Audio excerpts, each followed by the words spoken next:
Good morning, good afternoon, and good evening, and welcome to another Redline Twitter Space. This one focusing on Chinese influence throughout media, and particularly ASEAN countries and Asia as well. So it should be very interesting. And joining us today, we have an absolutely fantastic panel as always.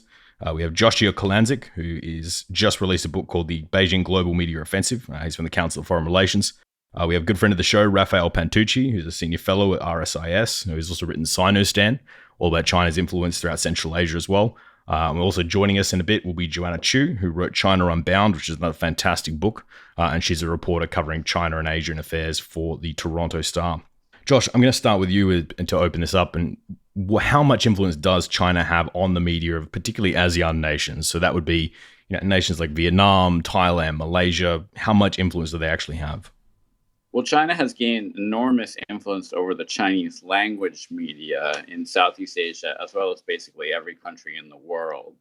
And that includes non-Southeast Asian states where there are large Chinese populations who access Chinese language media, like Australia, New Zealand, Canada, the US, and other places. There's virtually almost no independent Chinese language media left in most places, except for a few exceptions in Taiwan and a few other places. So in terms of Chinese language media, China has gained enormous control. In terms of the local media, it's mixed. China's big state media outlets, their big three ones, China Global Television Network, China Radio International, and Xinhua. Those first two have not really gained that much of an audience. They're still pretty turgid and propagandistic. Their efforts to be more professional haven't really been that successful. However, in Southeast Asia and some other places, Xinhua has been quite successful at gaining a broader audience by signing content sharing deals with a lot of local media, so that Xinhua appears, for example, in translation in a lot of the local media, including some of the most prestigious media in Southeast Asia, in Thailand, for example. And so people are picking up or looking online some of Thailand's best news outlets, and there are stories from Xinhua that are in there, translated into Thai, and often, uncredited, or it might say agencies at the bottom, or it might say Xinhua at the bottom, but most people don't really pay a whole lot of attention to the bylines and taglines of news outlets. So in terms of Xinhua as a tool to gain much wider influence over the media in Southeast Asia and other parts of the world, although not so much yet developed democracies, that has been quite successful for China. Raf, you've been covering China's soft power not only in Asia but in Central Asia for quite a long time now. Can you tell us what you've seen, how it developed over the years, and the blueprint that, particularly in places like Kyrgyzstan, that we've seen unfold and China using to get inside those areas? Yeah, I mean, it's of course slightly different in Central Asia in a way, because what you've seen is, as Josh pointed out, it's Chinese language media that we see China really focusing on in the first instance. And of course, that's important and useful in regions where you've got large Chinese speaking populations. And in Central Asia, that is still growing. It's growing in large part because I think China is investing in supporting the development of their language. But at the same time, learning the language doesn't necessarily mean you go listen to the media, or that the media they put out is necessarily resonating in the same way. But I think what's interesting is the way that, in Central Asia in particular, they have started to try to co-opt the local media in the local languages. And they do it in really, sometimes in quite crude ways, in the sense of, you'll see the, there's a certain element of, as Josh pointed out, Xinhua or, CGTN selling its content or placing its content in the local media. And, that just being the kind of local reportage on things that, that people want to hear about or read about, right? But on the other hand, it's interesting because you see them, the sort of local diplomatic community will place op-eds in the local publications, and even in some cases, you'll see they'll, be working or pay or support local researchers to write articles or in local publications, which ultimately are influencing, and sort of advancing Chinese perspective. So there is a kind of it's a much it has become slightly more sophisticated in this space. And, whether it is working is always very difficult to actually tell. But it is certainly true that you can see more of that kind of voice showing up increasingly in some of the local media content than you might have seen in the past. And that seems to be a kind of a mix of local diplomatic efforts as well as sort of an echo of global efforts that we can see by Chinese media to kind of go out into the world. So, Joanna, thanks for joining us. You're in a bit of a unique position. You're currently reporting from Vancouver all through Canada, and Canada has a very large Chinese diaspora. China has obviously tried to do some influence in the mainstream Canadian press, but they also have done some efforts, particularly in the diaspora press. So this is the Chinese language press inside Canada.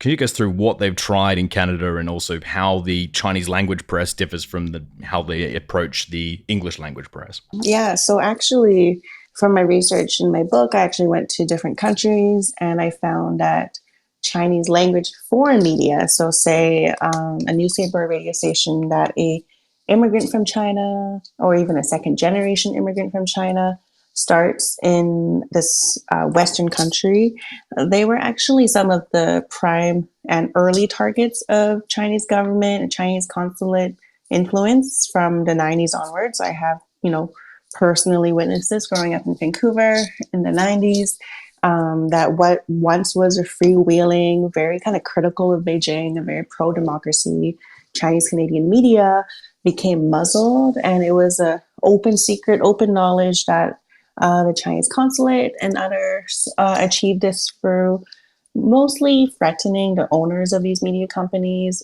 threatening and putting pressure on advertisers to pull ads if, say, like a radio DJ or a columnist was too critical of Beijing. And this was happening in the context of post-1989, the Tiananmen massacre.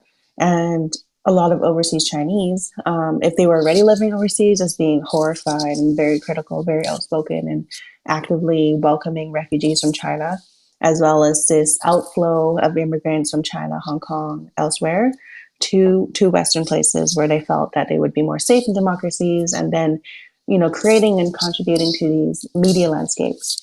So, of course, China was very sensitive about its international image, its image among the international Chinese diaspora, included in the aftermath of the massacre and all of, the international backlash to it. So that's a context for this huge interest from the early 90s on trying to influence and control Chinese language media overseas. And this was quite effective. People told me that some people were fired, some people saw their advertising pulled, and to this day, right now, it's pretty effective in that when you look at the front pages of major in Canada Chinese language press like Singtao and Mingpao, you see very rarely investigations on things like human rights issues or foreign influence. And this has been really frustrating to reporters because often they know the most, they know the dirt. They're in these spaces, they see things like certain Canadian politicians have meetings at the Chinese consulate, say certain things that they wish they can report on. If you want to look up comments from a major Chinese Canadian editor, his name is Victor Ho, former Singtao editor. He talked and has frequently talked about the pressures that he came under as an editor of a major paper in Canada. So much so that China actually put him on a blacklist, put out an arrest warrant for him, I think last year. So, that will shed insight on some of these pressures. And as far as pressure on more mainstream media, that's a lot less brazen. It's a lot more subtle. To be honest, I think China doesn't really have to do much because a lot of mainstream media has very limited knowledge of China. Canada right now has no foreign correspondents based in mainland China. Very few journalists focus on covering China. So it's unusual. We're actually seeing a lot of this investigative reporting on things like foreign influence. It's coming from a limited number of people working in Canada with some China knowledge, maybe not necessarily Chinese language skills.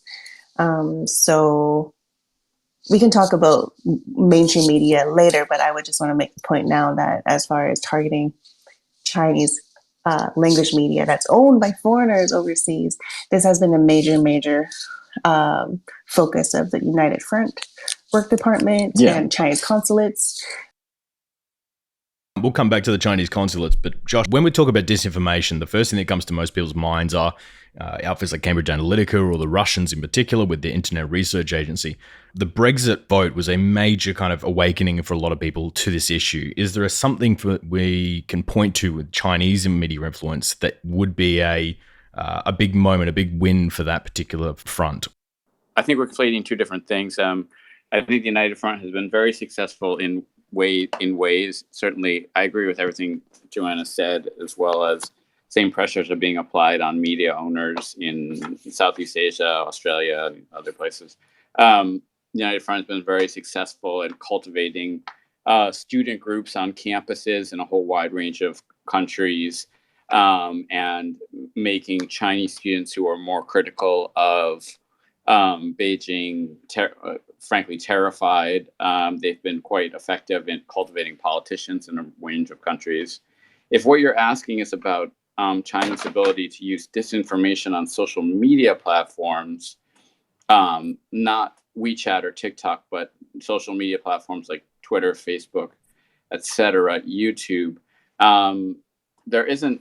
China's success has been kind of mixed. They're becoming more sophisticated in their use of playing on organic divides within societies and sort of explicitly denigrating democracy. Russia was very good at playing on organic divides within U.S. society in 2016, and they've done that in Europe as well.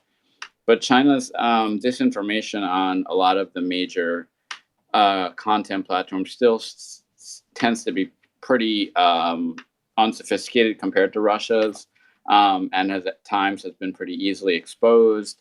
And at other times, like, for example, I talk about in my book in the Taiwanese presidential election in 2021, China really hit Taiwan with a huge amount of both disinformation, as well as there's quite a few Taiwanese media outlets who, for business reasons or for other reasons, tend to be pro-Beijing, using those outlets to try to take down the incumbent President Tsai Ing-wen and the DPP, which are detested by Beijing. And a lot of those efforts were pretty clumsy and backfired. And that, in combination with, around the same time, China was also cracking down intensely on Hong Kong, which certainly didn't help its efforts to woo people in Taiwan. It kind of led to a backlash against them. And in fact, some of China's efforts more generally are leading to a broader backlash, particularly in developed democracies. I mean, I think you're having now greater exposure of some of the influence efforts. And so you're having things like tough laws being passed in Singapore and Australia, and an increasing ramping up of legislation or efforts like legislation in the US. Legislation is coming in Europe to be more suspicious, or just more to track foreign investment in media and communication sectors. China Global Television Network was thrown off the air in the UK and off of SBS in Australia. So a lot of China's actions so far, at least in the disinformation space, and to some extent in the broader influence space, have been mixed. The actual subtitle of my book is their uneven efforts to influence the world, basically, and has led to backlashes in a lot of developed democracies, maybe not so much in developing countries where there is less, they have less power. And certainly China has been quite successful in sort of getting some aspects of their influence model, as well as their sort of broader internet model, adopted by other authoritarian states, ranging from Vietnam to Thailand to Myanmar to some extent to Russia, to Zimbabwe, Ethiopia, and others. So, Raf, you wrote in your book about the lack of Chinese soft power, particularly in Central Asia, and there was a lot of great stories about how China can throw all this money at a country but not have the same cultural relevance as either Russia has been in the region for a long time or American with pop culture through the region as well. Can you take us through Southeast Asia and a bit of Asia as well? And are we seeing that same trend that China isn't having that soft power cut through that they probably were hoping to see? Yeah, I mean, look, it's a really interesting question, right? And a really difficult one to think. How do countries shape soft power? Because we always look at the United States and say the US seems to be the one that's achieved this brilliantly in some sort of a way. And then you think, well, how is that actually done? And I often think soft power is something that's sort of achieved in ways that aren't necessarily entirely always controllable, in the sense that, the reason people look to America is because of, the cultural influences the United States has through Hollywood or through other things that we all love and enjoy, and all the stories that they tell. And so I wonder, is it easy for a government to actually shape that? So in a way, I think, what China's trying to do is replicate something which is very difficult.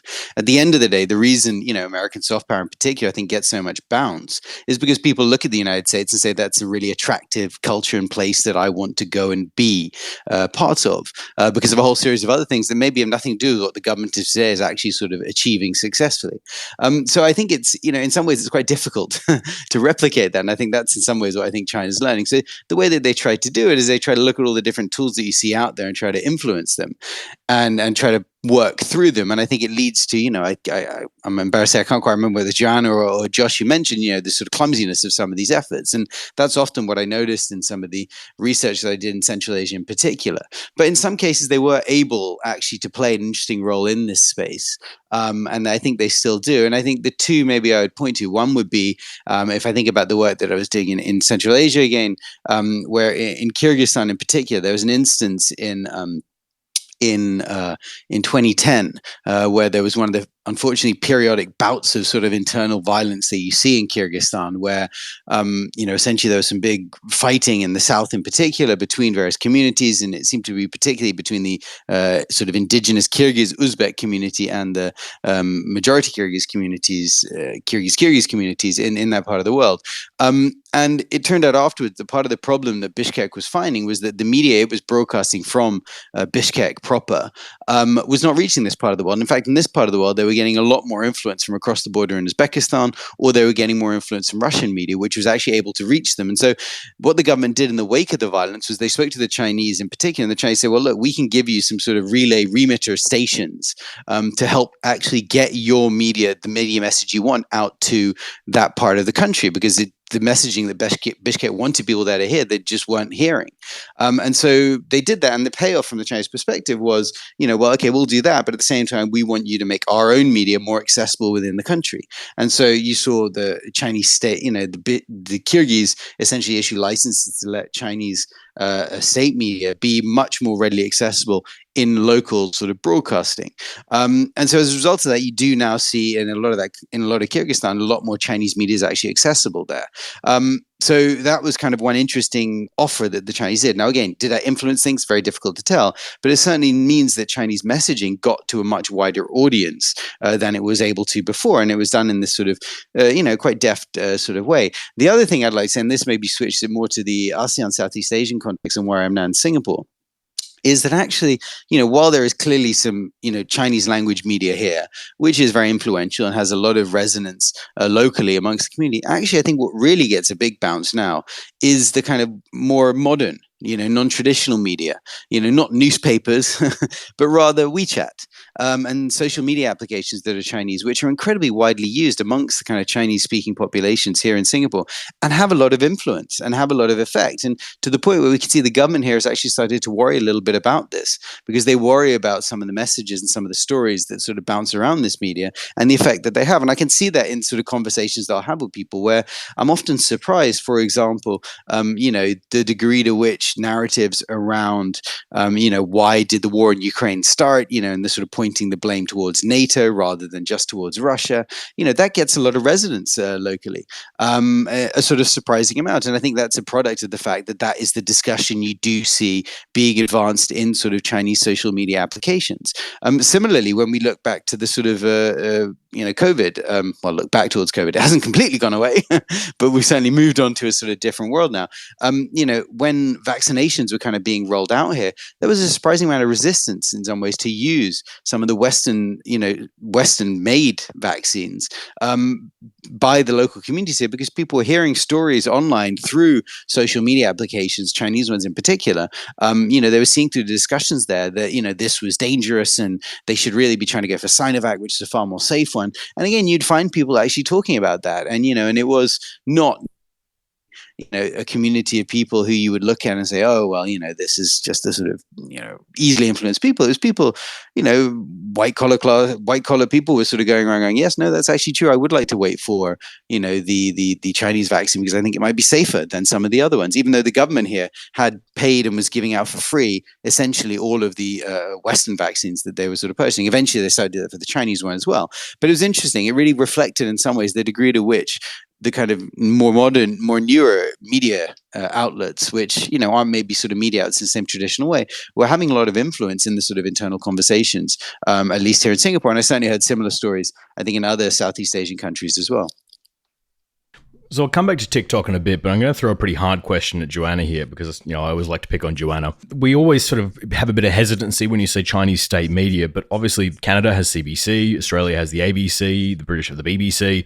Why is it that we don't have the hesitancy towards particularly ABC, BBC, those kind of guys? How does China's state media differ from the state media we see from the Western countries? Yeah, and there's also a range even within Western countries of, and I would call it more commonly government funded or state funded media, because often in the case of BBC and Canada CBC and others, there's clauses and contracts that try to create some sort of independence from the government to ensure that there's not that outside perception that the government is actually running this media outlet, even though it funds a lot of it. It's publicly funded. So China doesn't have that. It is proud about its ability to control its media. When I worked as a journalist in Beijing, we did differentiate every time between state-owned and state-run, because even in China, state-run media, certain media outlets owned and funded by the state that are complete mouthpieces of the government. And there's ones that have kind of varying levels of independence, which have greatly diminished over time. So the propaganda mouthpieces would be People's Daily, and the main news agency is Xinhua, and the main broadcast outlet that's state-run is CCTV, and its English affiliate CGTN, which sometimes trips people up because they know CCTV, but they see a request. Say a foreign politician gets a request from Chinese media CGTN, it has, Caucasian hosts, completely English, multilingual, and they might accept it not knowing it is state-run. And also in China, there is, private media, and 10, 15 years ago, I would recommend a lot of Chinese private media independent journalists and say that, they have a surprising amount of freedom to do their work. But under Xi Jinping, he has really, really minimized the ability of even China's nominally private media to be private in any sense. In the last few years, the cyberspace administration has even controlled what kind of news that any digital media, whether it's a social media app or website, can post as news. They have to post news from a limited number of state-approved news sources. So basically, right now, when I search for any kind of political coverage from a Chinese media, it looks like there's a bunch of sources, but when you actually read it, they're the same, basically always the same copy from Xinhua or one of those state-owned and state-run media outlets. Even if there is some leeway for some independent journalism, for the majority of news, people don't dare to post their own kind of independent takes on it. They just repost what the state puts out. And that is actually in law. It's written in Chinese law. You would be breaking the law if you try to do independent journalism. So a very unique situation in China. So, Josh, I want to get you to follow up a little bit here. We're obviously seeing a lot of proposals at the moment to ban things like TikTok out of the US. A, do you think it solves the problem that Joanna's just laid out for us? And B, do you think it risks creating almost a digital Berlin Wall separating what a lot of these Asian countries will see in their media against what the West is seeing and how the world is covered completely differently? Well, I don't like the term the West because, I think there's liberal democracies that are generally concerned about TikTok, and that includes places like Japan and in India, and which actually already has banned TikTok, and South Korea, et cetera. Just to follow up just briefly on 2 points that were made before, China has the ability to have non-state soft power. They have, incredible artists and musicians and filmmakers and TV shows and et cetera, and they have a number of globally successful companies that would be worthy of admiration, except that in the last 10 years, Xi Jinping has crushed all of them and is increasingly actually squeezing the private sector and destroying the most innovative sector in China, which would also be a source of soft power as well. And just one other point about this, state-backed media. There's just no comparison. Voice of America, for example, runs stories all the time like Biden's approval rating, the lowest of any president since Trump. The BBC literally ran an interview with the then Princess of Wales, where she I don't defend the tactics used to obtain that interview, but where she savaged the royal family. You would not see anything like that on any Chinese media outlet. I think that every liberal developed democracy is going to have to grapple with TikTok, and there may well be a coming digital divide. I do think politically it's problematic. Like Joe Biden is 80 years old, and he doesn't want to be the guy who took TikTok away from all the young people in America who form, incidentally, like a critical voting bloc for the Democratic Party. And Joe Biden is up for re-election next year. I think they wanted to do everything possible to try to come up with some other solution, like absolutely keep users' data in the country, and then also try to come up with some absolute ironclad ways to make sure it couldn't be exfiltrated. But they seem to be running out of patience, both Congress and Biden, and they may well follow India in banning TikTok.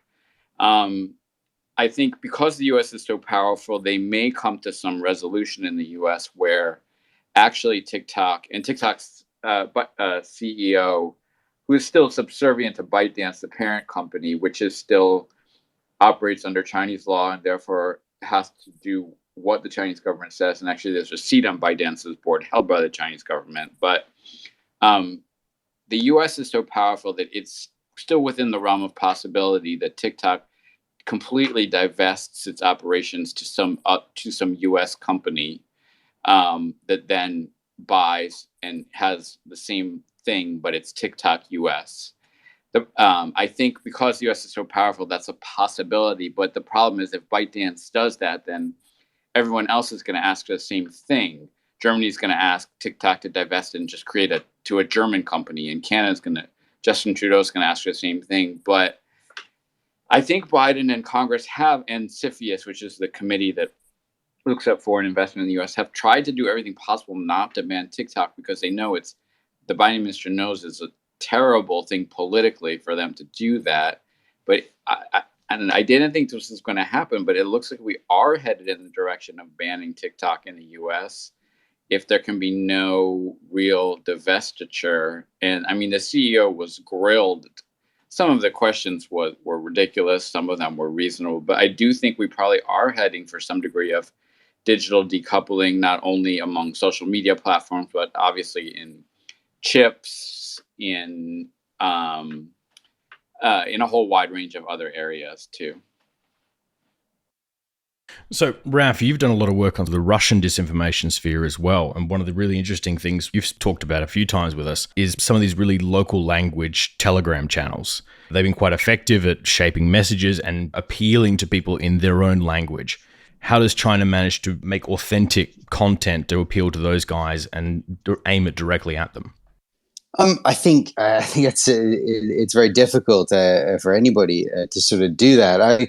I would suspect that, the way that this probably plays out would be in terms of China trying to sort of support some of the people who are sort of producing that content in local environments and sort of amplifying voices which they see as advancing narratives that are in line with the message that they kind of want to get out there. And I think it's about kind of playing a role in that space. I have to say, I'm not sure I've seen a huge amount of that, and I'd be happy to stand corrected by others to see if it is actually sort of happening. But certainly, I haven't seen a huge amount of that within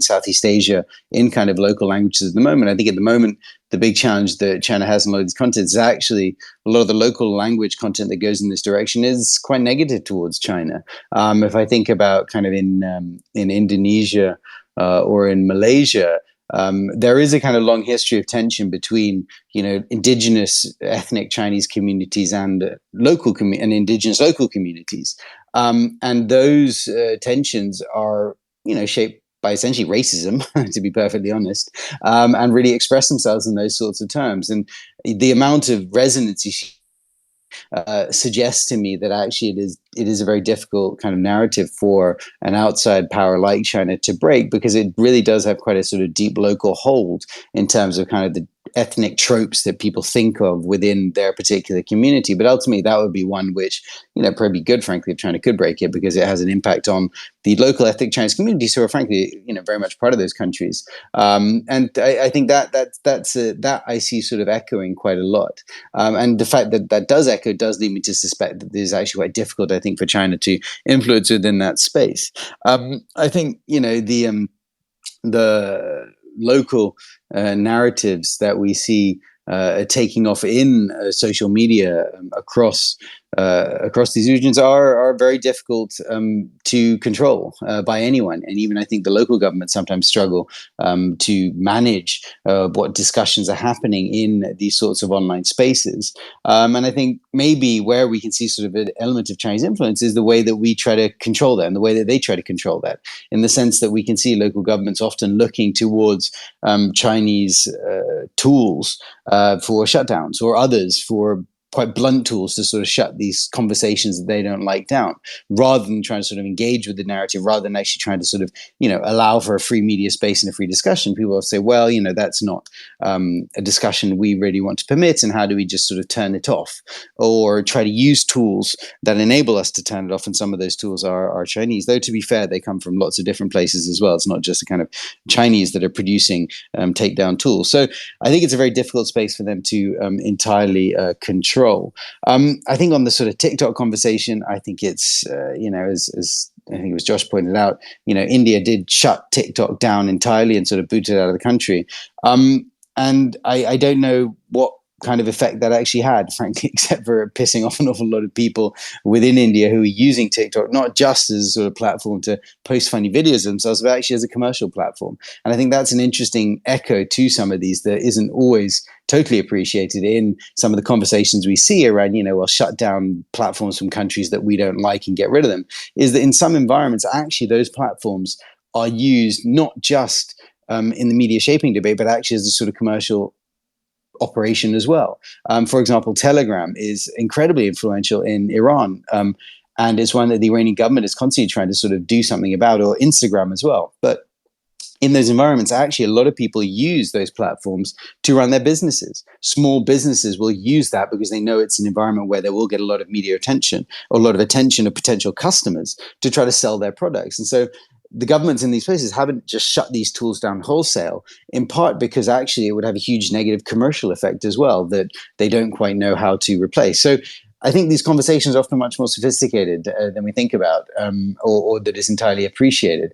And, I think what's happening at the moment with TikTok in the US is, an example of how a very blunt response in some ways is probably not actually going to deal with it, and have all sorts of unintended consequences that we will see play out later. So we are coming up to the end of our time here. So I'm going to start with Joanna on this one. If I made you the Prime Minister of Canada tomorrow, how would you tackle this issue? Would you go as far as banning TikTok, or even go as far as banning WeChat in Canada? What would be your approach? It's tricky because, so far Canada has banned TikTok from devices of government employees, which was a pretty kind of low hanging fruit. The NDP leader, Jai Singh, said he would stop using TikTok, and he was actually a big user. Like Rihanna had some sort of TikTok event with him. Like, I'm not a TikTok, I'm like a geriatric millennial, so I don't understand it myself. I do understand WeChat because I live in China, and if you were to live in China, you have to use WeChat. That is where you work. That's where you talk with your friends. That's where you order a taxi, buy things, get your news.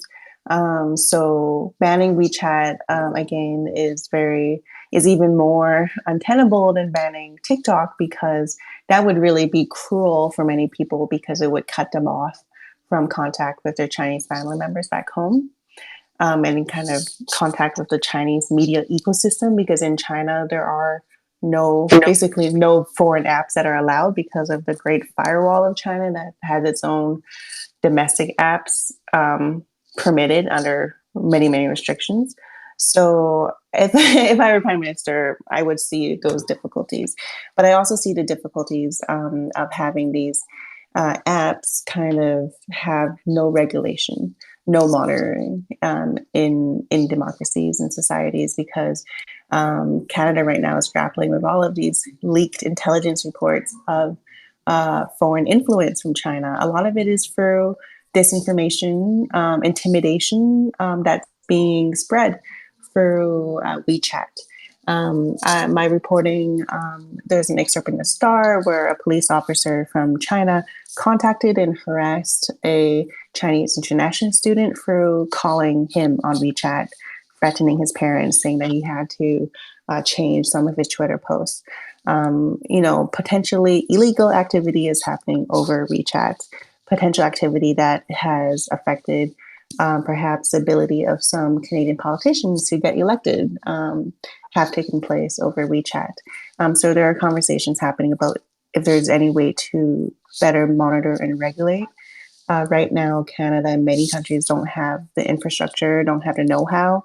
And the know-how is one part of it, because I think that comes before talking about if there's a way to regulate. A lot of people, I'm still having to explain what WeChat is. A lot of people don't speak Chinese, don't know how these apps work. So I think that's also a main hurdle in trying to do something about it too, in a more kind of smart and nuanced way that's not just wholesale banning, which I don't think is very realistic. So I'm going to move to Raf now, just because I know you've got a pretty strict deadline. So if you need to go, you can go a bit quicker. If I was to make you the leader of Singapore or even Thailand, with an election coming up, how would you tackle this issue? Would you go as far as banning these apps, or how would you tackle it? I mean, look, my view in general is that the answer to an awful lot of these problems is not through banning. I think that will have unintended consequences. It's also not a very good look. You know what I mean? If a country really is trying to encourage an open conversation to then say, well, we're going to encourage an open, shut that one down. That to me sounds the opposite. And I think it will, it undermines the very message that you're trying to advance. So for me, it's really about trying to encourage greater sophistication in the kind of media engagement space. And I know that's a really difficult thing to do, but it feels to me like the answer to getting people to be, inoculated against, messaging that you think is incorrect or is to get them to question it, right? And I think that answer to me really is a fundamental one about society being, through education in many ways, trying to get people to look at media, be more critical in that kind of media engagement. And, certainly I can see here in Singapore, that is a message I see being advanced. They do try to get people to question. They do want people to ask about what is actually being put before them. And this is, also a controlled media environment in some ways. But, it's, I think to me, that is where the answer to this problem lies. I think sort of wholesale banning and blocking stuff is probably not going to deal with it, and will have all sorts of unintended bounces that you don't really think for. Raphael Pantucci, thank you so much for joining us. As always, thank you. Fantastic to have you. I highly recommend it. Was our book of the year last year, the book Sinostan. If you need to head off, very much. Head off. Massive appreciation. Yeah. As a fellow night person, I appreciate you getting up nice and early with me this morning. Always a pleasure. Cheers, mate. So, Josh, we're going to end this last question with you. If you were the US president, how would you solve this issue? Well, I definitely wouldn't ban WeChat. I agree with Joanna that WeChat is different from TikTok and that it serves a vital function for connecting communities all over the world. Um, I think that there's probably a higher level of knowledge now in the US than in Canada, particularly in the government, the intelligence community, and law enforcement community about some of these issues. In fact, the US has swung wildly in a more hawkish direction. I think that there needs to be a massive, like, sort of Marshall Plan level investment in digital media literacy in the United States, starting from a kindergarten level. My two kids go to a school here. It's a private school, so it has a lot of resources where they learn digital media literacy from a very young age. And that doesn't apply just to, worrying about apps from China, but, it applies to everything, to learning about, better digital media literacy protects my teenager from being potentially stumbling across white supremacists, or being able to understand what's accurate or inaccurate information on US social media platforms, which unfortunately themselves are undermining their own content moderation. In terms of TikTok, I'm not sure. I do think that the US and China in particular are just headed for a decoupling. I think the ball is going down that road. I'm not sure how far it's going to go. Hopefully not too far, but I think the ball is headed down that road. I think that the U.S. is in a little bit different situation than Canada or Singapore, and probably does have the leverage to pressure TikTok to divest itself completely to an American company. Trump was about to do that, in fact, in the Trump administration. There was interest from Microsoft, there's interest from Walmart. I don't think China really wants to do that, but if they have to, I think they would. So I would go down that road as far as you could possibly, and I think it's a viable option for the US, whereas it might not be for most other countries. Beyond that, I might consider banning TikTok. Yeah, I mean, they have been highly deceptive about protecting users' data, as have many U.S. social media companies. But those U.S. social media companies still operate within U.S. law, and so they can be called before Congress, and not just called before Congress, but remedies can be applied to them. They can be sued. They can be held accountable under various laws. There's a massive, groundswell of anger among legislators at U.S. big tech companies. So I would push TikTok to be divested completely in the U.S. to a U.S. company, which I think is a solution that could only work in the U.S. Beyond that, I don't know. I mean, I wouldn't want to take TikTok away. And I do appreciate the comment about how it offers financial opportunity for people as well. But I think, that at the end point, if they are unwilling to divest and the solutions that have been come up with so far don't really completely protect U.S. users' data, then I might consider banning it. Fantastic. Amazing panel this morning, joining us to chat about Chinese media influence, both in ASEAN and Central Asia, as well as its impact on the West here. Joining us today was Joshua Kurlantzick, who's just got a fantastic book out called Beijing Global Media Offensive. Also just left us was Rafael Pantucci from RSIS, who's got a fantastic book called Sinostan, and the always fantastic Joanna Chiu, who's got a great book as well called China Unbound, and I highly recommend you check out all three of those. So Redline will be back with another Twitter Space in probably about 2 weeks' time. But to my guests, thank you so much for joining us. And to all who are listening, either in the live recording or as we post it in the next couple of days, thanks for joining us. Have a great evening.